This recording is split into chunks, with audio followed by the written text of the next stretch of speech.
All right, we only have 20 minutes, so let's get right to it because there's a lot to unpack. When I read the log line for this film, I knew it was going to be weird, and I was pleasantly surprised by how weird it was.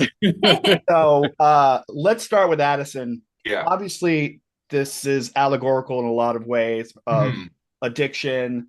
hmm There are Christ-like overtones in there. But one thing I really keyed in on that I wanted to ask you about was the universal language of dance. Tell me about Yes. incorporating dance into this feature. I listen, I wish I had like some like beautiful love like metaphor answer. Be like dance is the metaphor of, trauma and love and all this kind of stuff. But like there's a lot of things in this movie where I was like, this is funny. And like that's kind of like the thing. People are like, oh yeah, what about like those grinder like the grinder placards? And I'm just like, oh, I kind of thought it was funny. But like, I think like while like I was writing it, I was like, this is funny, this is great. And then Lou decided to like really step up his game and learn hip hop dance like in the month before the movie. And then like our choreographer and Marlene was like, Marlene was like, I was almost gonna drop out of this dance stuff because I don't know if I could do it. And then like on the day, it was like everybody was like laser focused, and we were like, okay, let's film this and like because we knew there's gonna be four dance scenes, and we're like, let's just film it and let's like have everybody enjoy this dance because I think that's what the people deserve. And everybody got to applaud afterwards because they murdered it. Like they murdered it so completely. And I didn't expect like, there's so many things about Brian that I'm just like, that like are like he's like an alien that like is, trying to pretend to be a person. And I think part of his character is like, oh yeah, dance and like tracksuits and all this kind of stuff. But I didn't realize, honestly, how alluring it was going to be because Lou's really good at it. So it was like really, really cool to like watch that happen and watch it unfold in a way that surprised me. That brings us to Lou. Let's talk about your portrayal of the character Brian. And I can see, from your aesthetic now that the almost Christ-like image of him was a very conscious choice. Tell me about playing someone non-human. I was trying to get away from like the Aryan version of Christ and Mhm. go more toward the maybe sinister, like, is he Jesus or the devil type idea, by dyeing my hair black. But yeah, I mean, Brian is so innocent and just wants to be popular, and he's just a little kid. So like, of course he loves, dance and TikTok and, like looking cool on videos and everything. We only had what was it, Addison? Like three tries, four tries each time because Mhm. Addison wanted to film this from one angle and that's it. Just like dead on, straight on. And if you didn't do it. So I was really happy that I had taken all of those hip hop classes because I really only had four tries. And Marlene and Jordan killed it, killed it, killed it.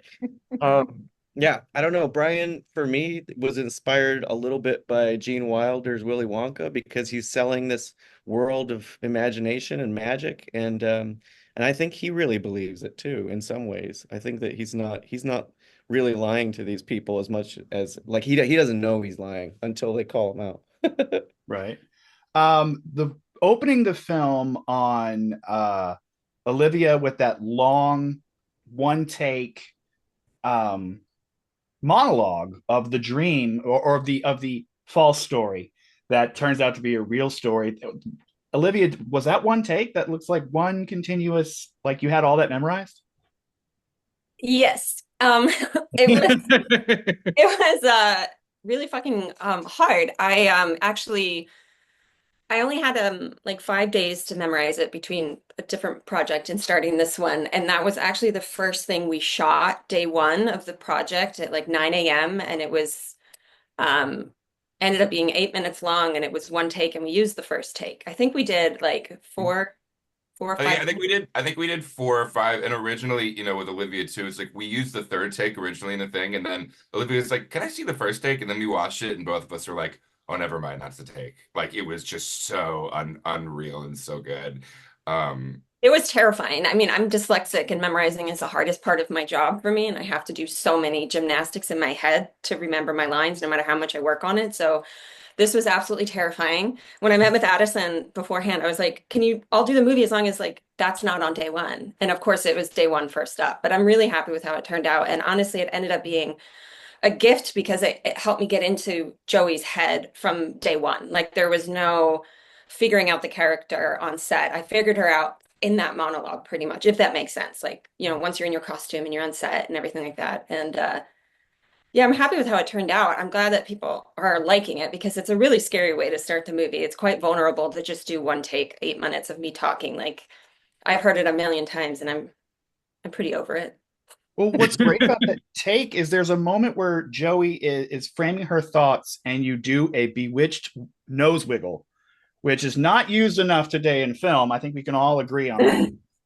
It's a nervous tick that I have. So it happens, and it happens a couple times in the movie. And when I see it, I was like, I know how nervous I was in that moment filming that, and it was coming out any way it could. So No, it's so vulnerable and genuine. Like I backed it up. I was like, wait, did I see that?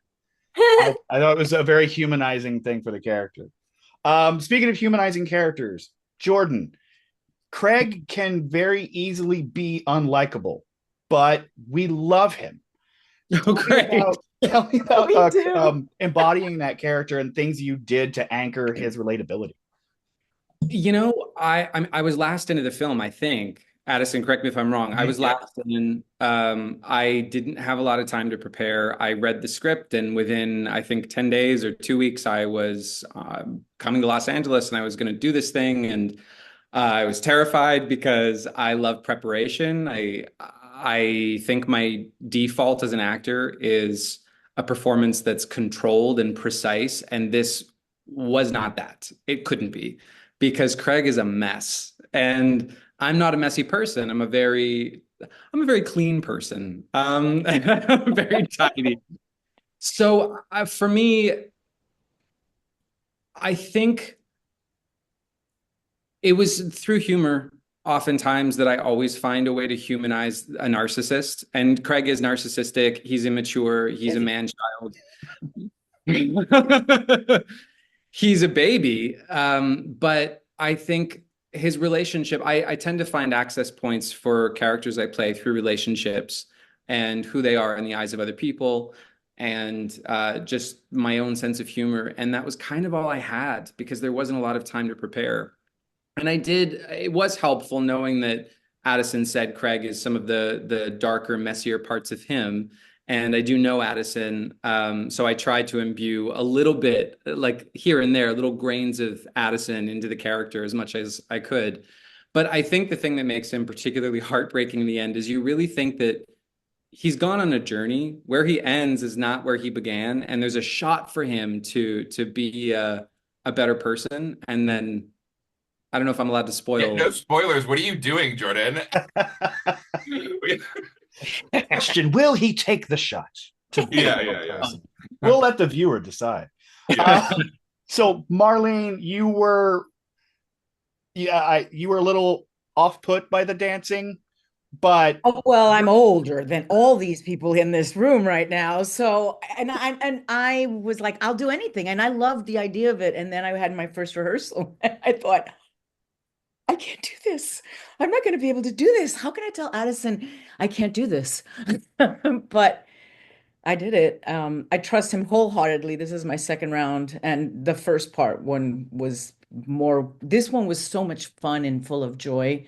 I don't know how everybody else felt, but I'm pretty sure we all felt the same way because it felt like that on set. Um, or to me, this is way more comedy and joyful than Hypochondriac, which was very hard. But this was full of joy, and my castmates could not have been better picked. So I trusted him wholeheartedly. I was like, okay. And I'm from the theater, so we go 150%, and if we fall, then we back it up. So so we just went, and we all went together, and I was, I'm like, I can do this. I'm not that old. Take another class. And then I missed it. Yeah. Well, there's a lot Right. of You, physicality. man, what you did in the little time, not only the dancing, but transforming your body. I was like, yeah. Marlene, you were like our power animal on this set though, because you were always giving like 150%. We were all going like, I think she's killing it right now. You can just I don't see know the what block. she's doing. It's insane Camera's not what even she's doing. rolling. But I It is think she's true. killing.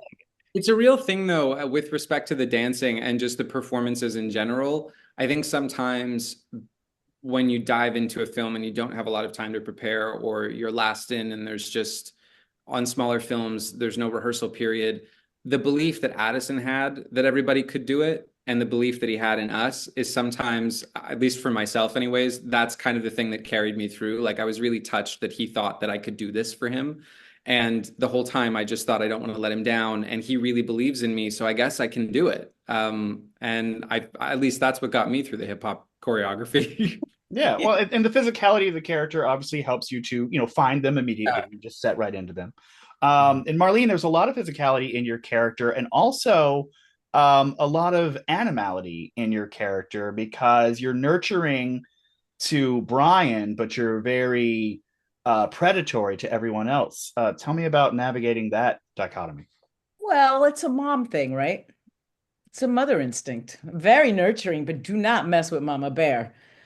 Um, I also think the real psychotic person in this thing is me. Um, that's her secret. Besides loving him and everything, there's a Jocasta kind of thing. It's like, should I love him or should I fuck him? What should I do? But yeah, that was easy because I've been playing moms all my life in my career. So the mother part was the easy part. The switching out was the fun part Yeah, you get to because be a little party I animal don't too. get to play like that in my career. I'm every Latina's mother on television, and we're very nurturing. I don't have my heart on today, not my heart, my cross, but I would. I own my own for my own props. So, and Addison doesn't do that. Anytime I've read anything or seen it, I was like, I want to play this mom. Yeah, real characters. Uh, Yeah, yeah. Addison, tell me about the creature design. Yeah. How involved were you in that, or did you pass that off to production? Yeah. So Russell Effects did our creature design. Actually, I didn't think I was involved in the creature design until I realized uh uh Josh and Sierra were like, we need to see this mapped out. Like, we need you to shot list this. And I was like, okay, are you okay with stick figures? And they're like, yeah, that's fine. And so I created a bunch of stick figure, like I created like what I wanted the gore look like and what the shot list was going to look like in stick figures, like being like, okay, whatever. And then I set it up to that, and like there were parts where I'm just like, I like drew a nose that kind of looked like, not a nose, and I wrote, "This is a nose. I'm so sorry," and stuff like that. And then literally I see the alien design, and then we give some notes and stuff, and then like on the filmmaking one of the days I was like, someone was like, wait a minute, that kind of looks like your design. And I went and back and looked back, and I was like, they literally created an actual version of my stick figure design that I kind of drew. And so technically yes, but like I wasn't necessarily involved fully with like the beautifulness of what Josh and Sierra were able to pull off. But I think for me, like this movie is heavily homaging pink films, like exploitation films of Japan of the 60s and 70s. And so a lot of that, the design elements came from all of the kind of influences from that time. So I gave Josh and Sierra like a whole lookbook and all that kind of stuff. But a lot of the crazy and nasty stuff was all them. And that's why I love working with people who are smarter than me, because they get to make decisions for me that make it seem like I'm smart. But in reality, like the movie is exponentially better because they were involved. Well, it was clearly practical as well. Oh yeah. So, like Jordan and Olivia, you got to act in front of this tentacle monster. Tell me a little bit about that. We'll start with Jordan. What was it like squaring off with the tentacle monster on set? Well, it was weird because we shot it in a way where we didn't actually have a full practical creature. We had tentacles that were all puppeteered individually. So you're imagining looking at this, hulking alien Brian that's ripped his skin off, but actually it was like 6 or 7 different puppeteers holding things that sort of looked like mop handles up and down in your face. It was really fun, but it was a total exercise in imagination. And I've done a considerable amount of green screen work in my career in television, so it wasn't all that different. But the one thing that was so fucking impossible, which should have been the easiest thing in the world, and Addison knows exactly what I'm going to say, is when I throw the lemonade powder at the camera. There was a sort of plexiglass cover on the camera, and it was supposed to be from Brian's POV. And I tossed the lemonade powder onto him, and this is the big, third act blowout. I could not throw this lemonade powder. Like it honestly was like watching Bambi learn to walk. If Bambi had one arm and was trying to toss Nestea at a camera, like it was so brutal, and everybody kept trying to help me, and that was just making it worse. And Addison, to his credit, was like, "I think you just need to hold the canister like this," and I was like, "Addison, I've got it." And kept doing it my way until finally I relented and I took his direction, and of course it worked, and it was the only take. We only had one more canister of lemonade, so it had to work. But all to say, like, the monster was cool, I was the problem. Now, Olivia, you have a couple of basically hentai scenes where you're very vulnerable and brave, but in this beautiful light. The way those scenes were lit. What was your experience on the sound stages doing that sort of choreography? Well, I took a lot of trust in Addison, which I have wholeheartedly. He's so wonderful to work with, and he really supports us and makes us feel really safe. So when it came down to doing the sex scenes, I had no problem doing it. Like, it was, everyone on set was just so wonderful. It was a really safe set. I've worked a lot with prosthetics in my career. I've done a lot of genre stuff. I've done a lot of things like that, but nothing quite like that. So I didn't quite know how it was all going to come together. And like Jordan said, we didn't have a whole creature. We had pieces. We had all these tentacles. And so it was just a dance and a choreography of trying to figure out how to stretch, quite literally, these few tentacles we had into an entire giant montage sex scene. And I'm so happy with how it turned out. On the day, it was wet, slimy, a little sticky, cold. It was all those things, but it was actually ended up being really fun. And it was, of course, something when I read the script that I had a lot of questions about, and like how we were going to shoot it. And I like to get very involved in that part of it because I like to have control over that. Like, I want to know what I'm going into, especially with a sex scene. And everyone was really wonderful and collaborative. Dustin, our DP, was really good at taking my ideas as far as how I felt comfortable in the light and how I wanted to be shot, and we were very specific. Yeah, I'm really proud of it. It's weird. I don't know how my family is gonna take seeing this movie, but yeah, I love the tentacles. Yeah. I think I've had time for maybe one more question, so I want to run it back to Lou. And I saw that Brian's cuisine was understated. Like, it wasn't called out heavy. No. But your reaction to your interaction with the Dino Nuggets really did help elevate that childlike nature of Brian. Tell me a little more about playing in that space. Oh God. I think I just got to play. I mean, that was all Addison. That was written into the script, like everybody else is eating these beautiful salmon and asparagus meals, and I'm somehow eating dino nuggets. Like, is that all he can eat? Is that just what he prefers? I don't know. I think Brian definitely, I got to be a little bit more of a cartoon in some ways in this thing that really made me laugh. I'm glad that we never call out the Dino Nuggets. It's just whoever notices. And we never we never ate the food either. We would play with like when I Oh, could call cut as the nugget's about to go in his mouth, and I'd be like, and cut. I mean, that nugget had been sitting on that plate for hours. Yeah. This just dawned on me. Addison, the name Brian, is that a Monty Python reference, or were you just because again with a Christ-like Oh yeah, no, allegory? I'm sorry. I wish I could lie, but yes. That's yours now. No. You use that. Yeah. You could totally take that for sure. Everything that I can get credit for, I'll take. You know what I mean? Um, Perfect. All right, I do think we're out of time. Thank you all so much. I appreciate all of you being here, and best of luck at Sundance, and best of luck with the feature. It's fantastic. thanks Thanks, so much. Thank you. Thank you. Bye. Cheers.